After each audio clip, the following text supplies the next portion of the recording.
Boldwood presents Christmas on the Riviera, written by Jennifer Bonet and read by Julia Franklin.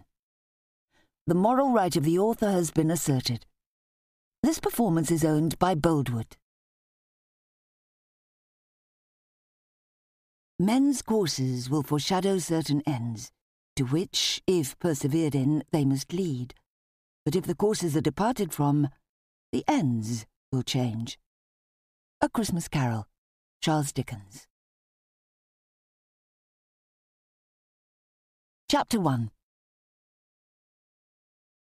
Gabriella Jakes wasn't a fan of December. So much had gone wrong during that month in past years, leaving too many days with anniversaries she couldn't help but remember, however much she wanted to forget them. Through the years she tried, for her granddaughter Elodie's sake, to push certain memories away during daylight.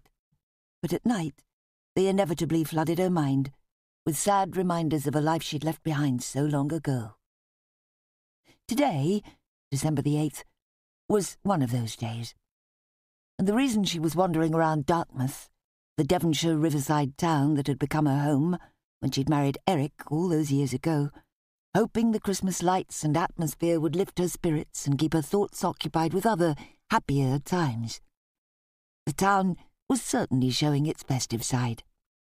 Window displays had been given over to either nativity scenes or filled with seasonal decorations.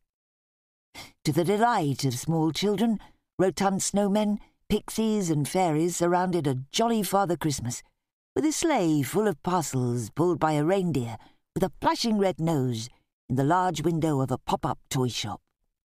The sound of recorded carols wafted in the air. The shop doors were opened and closed, and strings of gold, silver and red lights were strung across the streets. Gabriella slowed her pace as she noticed the sign indicating the French Christmas Market. She'd forgotten how delighted the council had been when announcing the French theme for this year's wooden chalets in the gardens on the embankment. The smell of baked sukkah drifted towards her, awakening her taste buds and transporting her back to the countless times her mother had bought her a piece from the stall in Antibes Market. Today would have been her mother's 97th birthday. Gabriella stood and watched the man removing the latest batch from a huge cast-iron tray in a brick-domed mobile wood oven. Suddenly, nostalgic for the taste, the money was in her hand as he began to cut the sukkah into slices. Une tranche, s'il vous plaît. Handing it to her with a smile, the man wished her bon appétit as she turned away and made for a bench overlooking the inner harbour. Comfortably settled, Gabriella closed her eyes and took her first bite of the savoury chickpea pancake as she allowed happy memories to surface in her mind. She could hear music coming from one of the stalls, French music that she'd grown up listening to. Edith Piaf singing La Vie en Rose, Charles Trenet singing La Mer. Musical reminders of happier times long ago. Sitting there, listening to songs and the occasional bout of conversation in her native tongue between the stallholders, Gabriella couldn't help feeling that the atmosphere still decidedly lacked the feel of a proper French market. The sukkah, though, had been an authentic taste of the France she still thought of as her real home. Gabriella caught her breath as she heard the voice of Tino Rossi singing C'est Noël. Her mother had loved this song and had played it over and over in December to the irritation of her father. She fingered the envelope in her pocket. Strange that such an unanticipated, but welcome, nevertheless, letter had arrived today, of all days.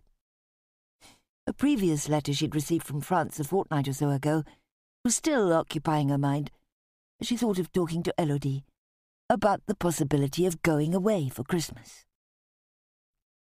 The arrival of that first letter had aroused an unexpected and deep desire in her to spend Christmas in her hometown.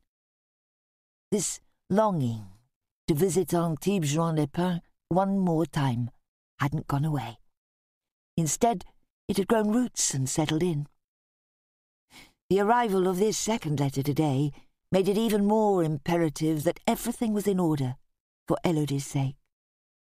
There was no way she could stand by and see her beloved granddaughter lose out on the inheritance she had planned to leave her. Talking to Élodie about both the past and the future would be far easier if they were in France.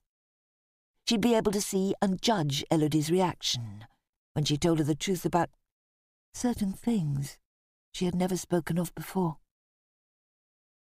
The sukkah finished, her mind unexpectedly resolute, Gabriella stood up. It was time to return to France, to lay some ghosts. Now there was a genuine reason to return.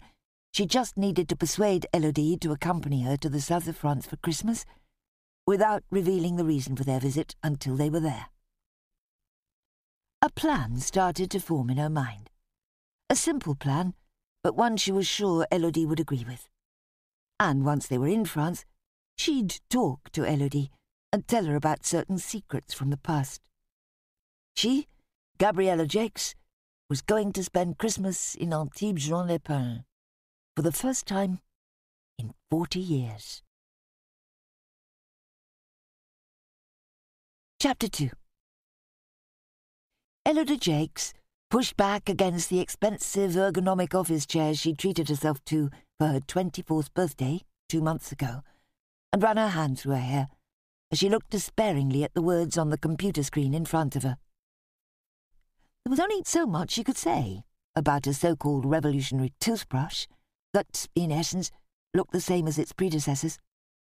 She didn't have the energy that afternoon to dream up a "buy me and I'll change your life" type pitch that the company wanted for their Christmas advert. All she could think of was the Pam Ayres poem, "I wish I'd looked after me teeth," which wouldn't do at all. At all. This wasn't the life she'd dreamt of 4 years ago when she'd completed her media degree and decided to be a journalist. She'd be a journalist for a year or two while writing a novel in her spare time that would turn out to be a bestseller, after which she'd switch into being a full-time novelist. But writing copy for an advertising company had somehow become her main income stream, along with the occasional paying feature in the newspapers. Sitting in front of the computer and writing to order every day drained her creativity, and she was no closer to writing a novel than she'd been 4 years ago. Occasionally, she managed to write a short coffee break story of 800 words for one of the women's magazines, but fiction was a diminishing market in the days of real-life stories, both in print and online. Maybe she should write and sell her own recent real-life story. A fictitious account, of course, about how a friend had escaped a controlling boyfriend. A tremble ran through her body. The fewer people who knew the truth about that relationship, the better. She hadn't even told her grandmother, Gabby, all the details, and 8 months down the line she still felt stupid and let down over the whole thing. Élodie sighed. She knew she was lucky to live in the same home she'd grown up in with her grandmother, who was more of a surrogate mother, really.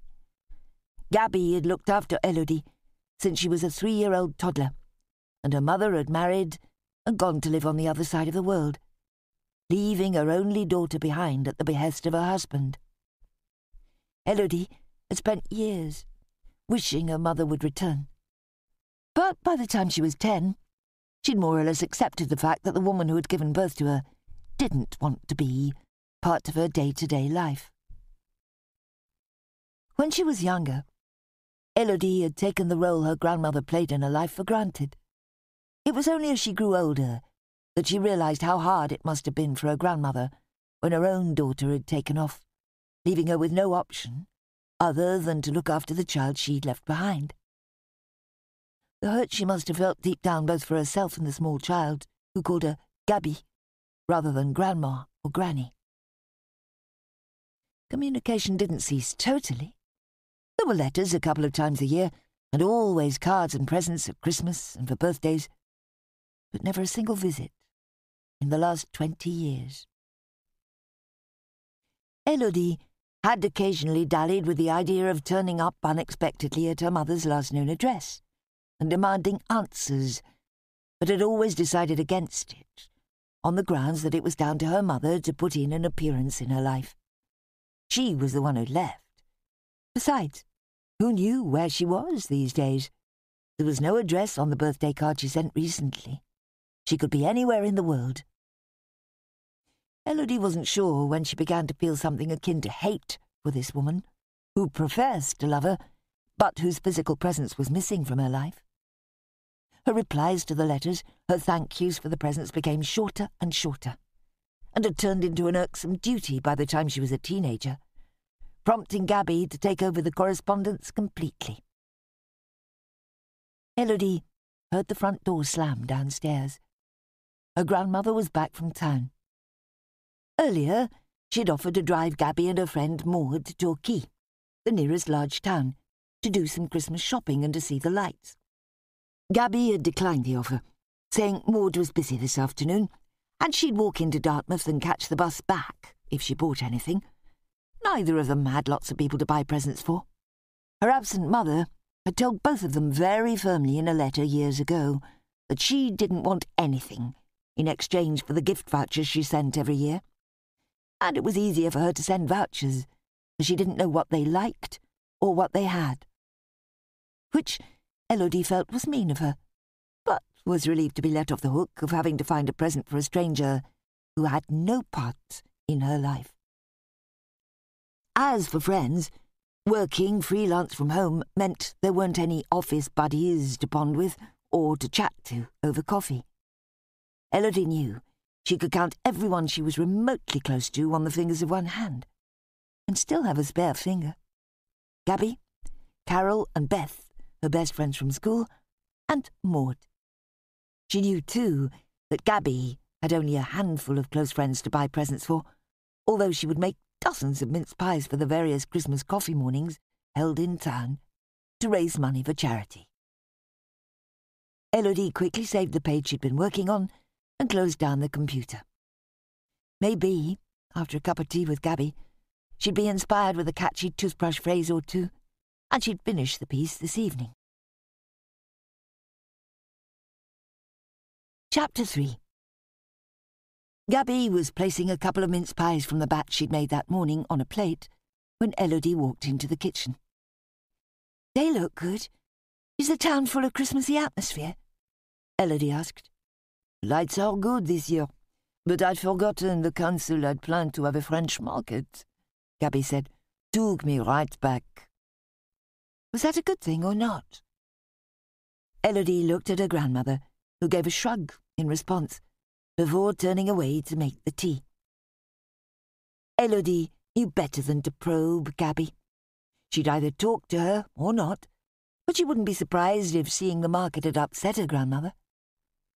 Gabby couldn't help being unmistakably French in attitude and the way she dressed, but anything connected to the country of her birth had been steadfastly ignored for as long as Elodie could remember. There had been the odd occasion when something or other had triggered a memory, and Gabby had been quiet and withdrawn for an hour or two, but soon recovered her equilibrium as she pushed the memory away again. What her life had been like before she left France all those years ago, Elodie had no idea. It was never talked about. Gabby had always kept her own counsel. A few crumbs were all that was left of the mince pies before Gabby gave a deep sigh and looked at Elodie. "You know, I'm 70 at the end of this month. I'd quite like to celebrate my birthday this year." "Really? You've always insisted on just a card and a token present. No fuss. You've never let me organise a party or treat you to a meal in a nice restaurant for any of your birthdays," Elodie said. "But that's great. Dinner at the restaurant of your choice? Tell me which one, and I'll book a table." Elodie's fingers were crossed as she said that. Gabby's birthday was on December the 31st, and restaurants were invariably booked up months, even years, in advance, with New Year party bookings. The Hôtel Bellerive would be wonderful. Elodie gave Gabby a puzzled look. "Don't know that one. Is it new? Where is it?" "Antibes Jean Lepin," Elodie, stunned into silence for several seconds, looked at her grandmother. You want to celebrate your birthday in France? Gabby nodded slowly. Not only my birthday, I want you and me to spend Christmas and New Year in Antibes-Juan-les-Pins. Open-mouthed and lost for words now, Elodie stared at Gabby. For goodness sake, close your mouth. Good job there aren't any flies around, Gabby said. Why celebrate this year? And why in France? Elodie managed to ask. There was a short pause while Gabby fiddled with a cup and saucer before standing up and placing them in the sink, and then returning and sitting down opposite Elodie. It was this afternoon at the French market. I had a slice of soca, and it was so good. Memories of growing up in Antibes-Juan-les-Pins came flooding back. Happy memories that I pushed away along with the bad ones. And I had this overwhelming feeling that I needed to go back to see it all again, to feel the warmth and the sun on my face, to show you around. There, that was all true. She hadn't lied. Elodie would find out the real reason when they were there. It won't be the same place you left behind all those years ago, Elodie said gently. It will have changed. I realize that, but I suspect the essence of the place will still be there, despite the new roads and buildings that have been built in the last decade or two. Besides, the sky will be bluer, and the sun shines down there far more than it does here. And we both could really do with some sunshine. The Riviera is a very popular destination these days. If we do decide to go, we may have a problem finding somewhere to stay, Elodie said. How soon before Christmas did you want to go? And how long after New Year do you want to stay? A few days before Christmas, to give us time to settle, said the 20th. And, Gabby paused, perhaps return on the 3rd of January? A fortnight, then. Gabby nodded thoughtfully. That should be long enough. Won't a stay of that length on the Riviera be expensive? Maybe just a week would be better. A week isn't long enough, Gabby said, a decisive edge to her voice. Besides, think of the money I've saved over the years by not returning. I can spend it all now on a once-in-a-lifetime holiday for us both. She held up her hand as Elodie went to protest. It will be my treat. No arguments. Okay. We'll talk about that later. I'll fetch my laptop and we'll see what we can book. Elodie pushed back her chair and stood up. 2 hours later, flights had been booked. Outward on the 20th of December and back on the 3rd of January. Finding accommodation had been harder. Elodie had vetoed booking into a hotel on the grounds of expense. Besides, being independent would give them more freedom. Freedom to do what, she wasn't exactly sure. She spent ages searching for an Airbnb, eventually hitting the jackpot with a 2-bedroom apartment in a block just off the coastal road in Juan-les-Pins. Gabby had taken one look at the photograph of the sitting room in the modern block and declared it to be parfait, before heading for the kitchen and opening a bottle of her favourite red wine and pouring 2 glasses as the confirmation email arrived. Handing one glass to Elodie, she raised the other in a toast. Here's to Christmas on the Riviera. And the two of them clinked glasses before taking a sip. As she drank the red wine, Gabby mentally started to write the reply. Now she knew what she was going to say to the letter that had arrived that day. A reply that might or might not be acceptable. If it wasn't, well, there was a new year coming, and she resolved to try again in January. Elodie, feeling shell-shocked from the speed at which things had fallen into place, from the moment Gabby had voiced her desire to go to France, shook her head. I still can't quite believe what we're doing. Stop worrying. We're going to have a lovely Christmas and New Year. It's a long time since I've felt so excited. A Christmas adventure for us both. and Gabby took a drink and smiled at Élodie over the rim of her glass. Élodie looked at her grandmother. Was there more behind this unexpected desire to return to the town where she was born, after decades of practically denying its existence, than she was saying? And when did the holiday become an adventure? Chapter 4. 12 days later. The plane slowly lost height as it flew over the Mediterranean until it was lined up in exactly the correct position to land safely on the runway that bordered the sea at Nice airport.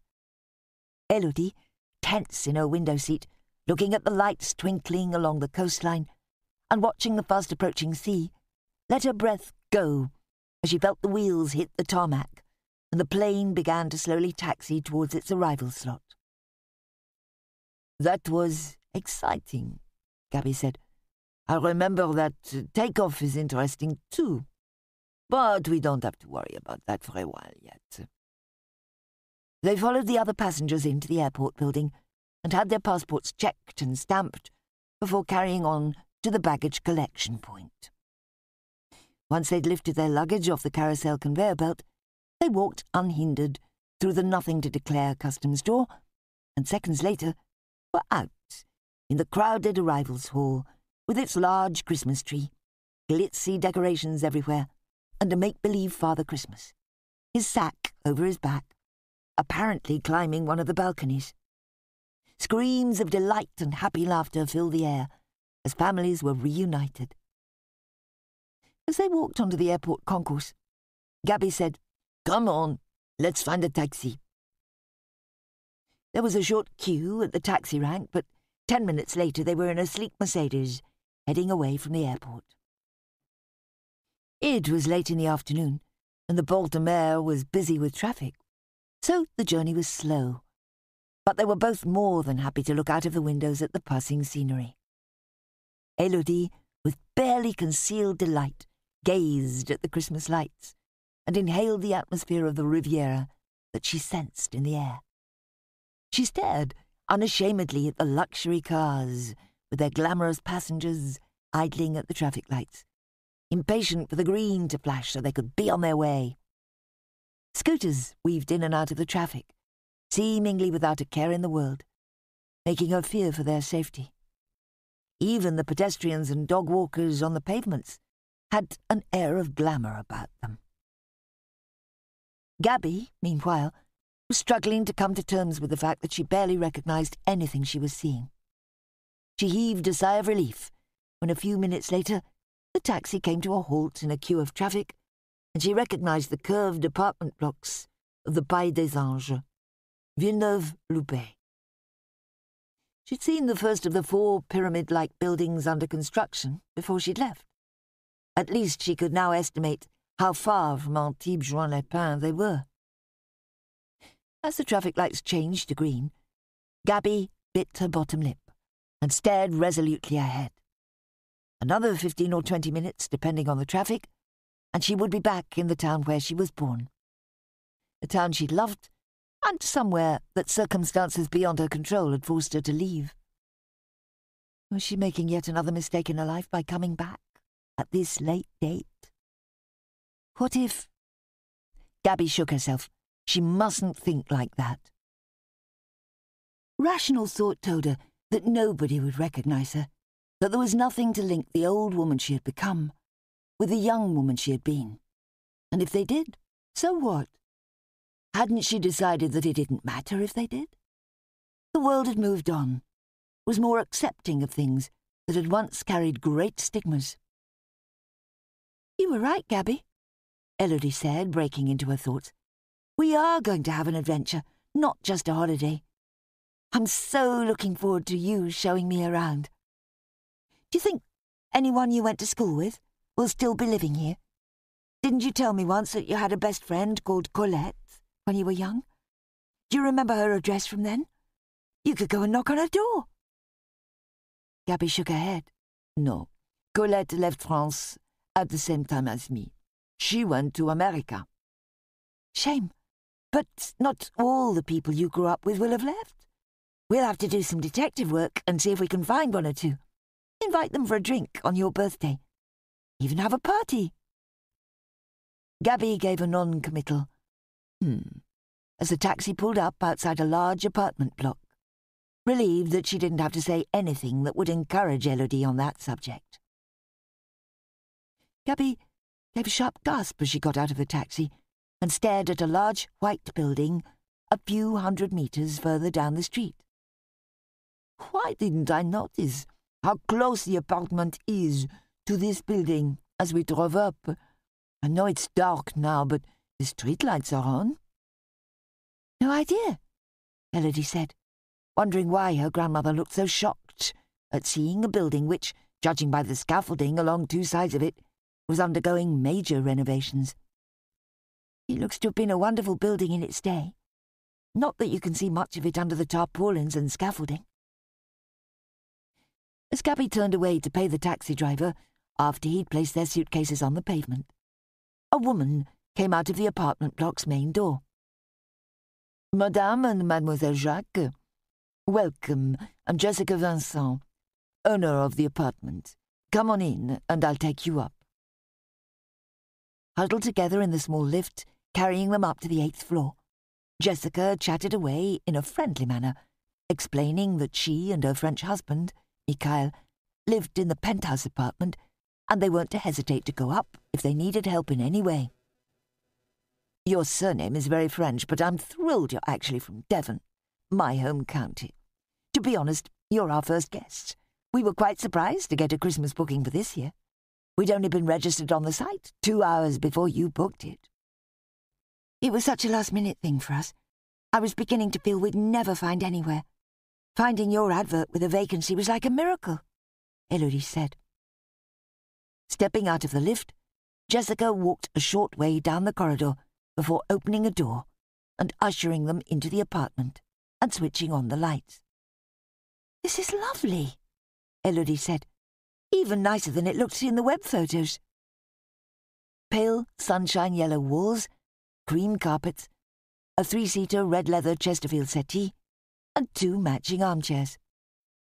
The apartment can sleep 6, if necessary, as the settee converts into a comfortable bed if you have any friends dropping by unexpectedly, Jessica said. "There's extra bedding in the cupboard if you need it." "You overlook La Pinède from the rooms and the balcony on this side. There's even a glimpse of the sea. No sea view from the bedrooms, I'm afraid," Jessica said, opening one of the doors. "Just a few villas and, of course, the old Hôtel Le Provençal at the bottom of the street." "We saw the scaffolding." Gabby walked across to the bedroom window. "What's happening to it?" Jessica shrugged. "We'd hoped that finally the latest plans to turn it into luxury apartments would actually happen, but they were derailed again, and it's been abandoned once more. Such a shame. I'd love to have seen the place in its heyday." Jessica joined Gabby at the window. "So sad to think it's just been sitting there empty and deteriorating since 1976. My father-in-law tells me it was the in place for decades. Anybody who was anybody stayed there." Gabby nodded. "Indeed they did." Jessica gave her a quick look. "You knew it back then?"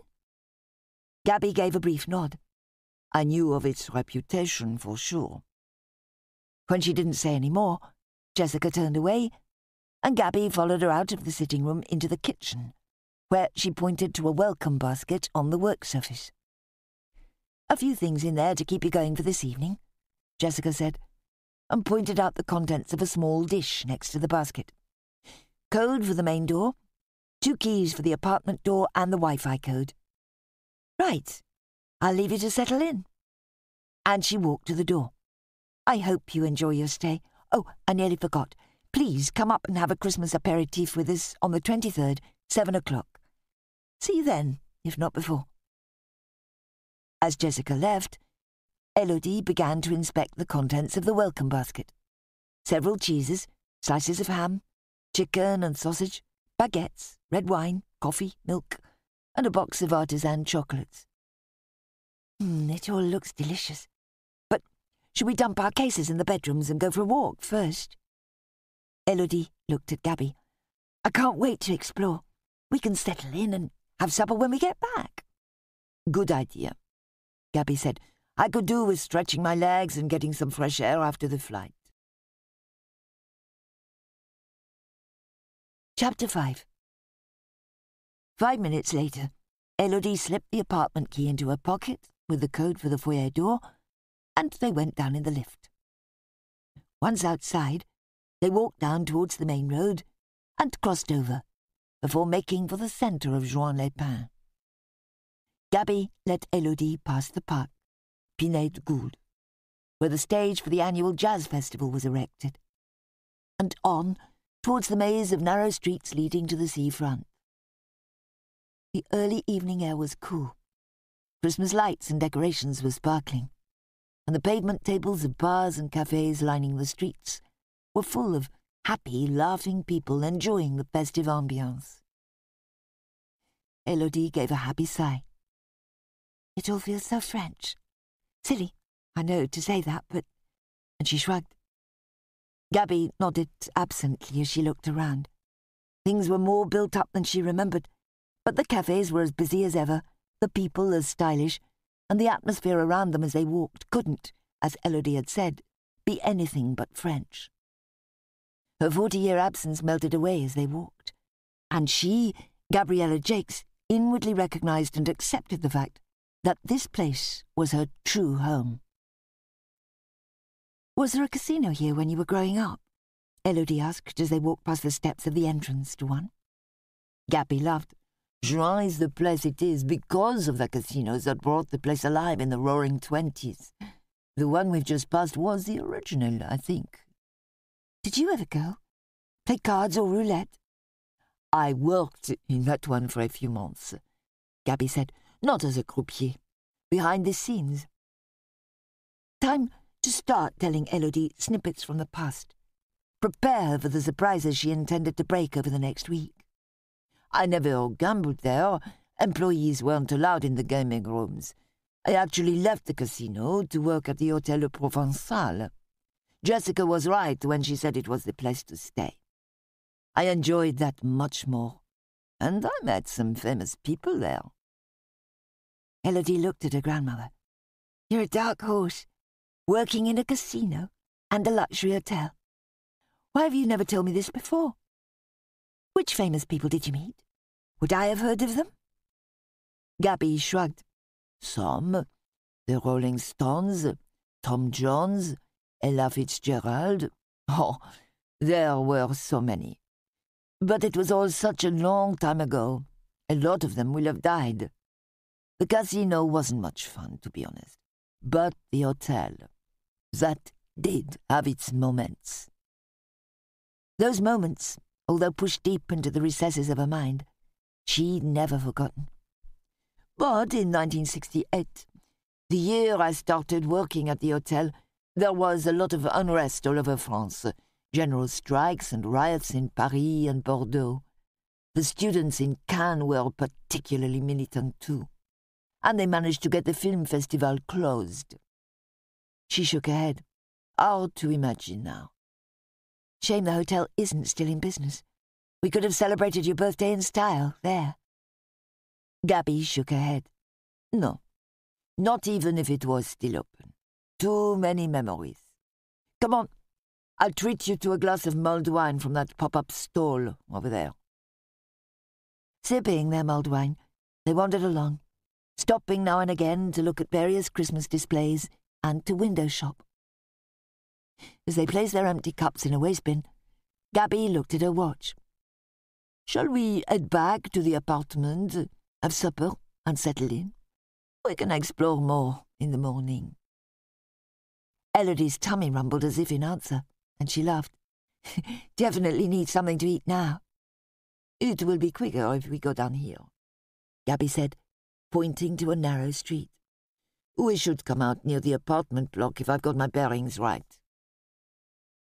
5 minutes later they'd crossed the main road where fairy lights were wrapped around the trunks of the pine trees that gave the town its name, and the apartment block was within sight. Walking past the abandoned Hôtel Provençal, hidden behind tall shuttering, Gabby felt her mood darken, and she quickened her steps. She'd known, of course, when she'd suggested coming here for Christmas and New Year, that some hard-to-cope-with memories would be thrown up by returning. What she hadn't expected was to be staying so close to a building that would be a constant reminder of the life she'd left behind all those years ago. An iconic building that had played such a large part in her life at the time and had been an inherent presence in deciding the direction of her life.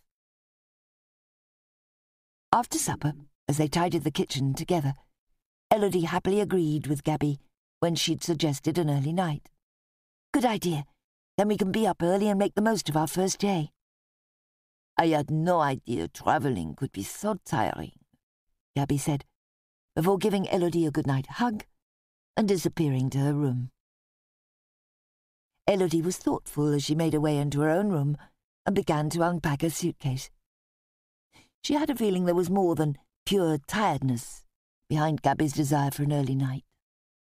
Her grandmother had been animated and happy walking into town, wandering around and then walking back, until they'd reached the building site that was the Hôtel Le Provençal. It was as though something inside her had been instantly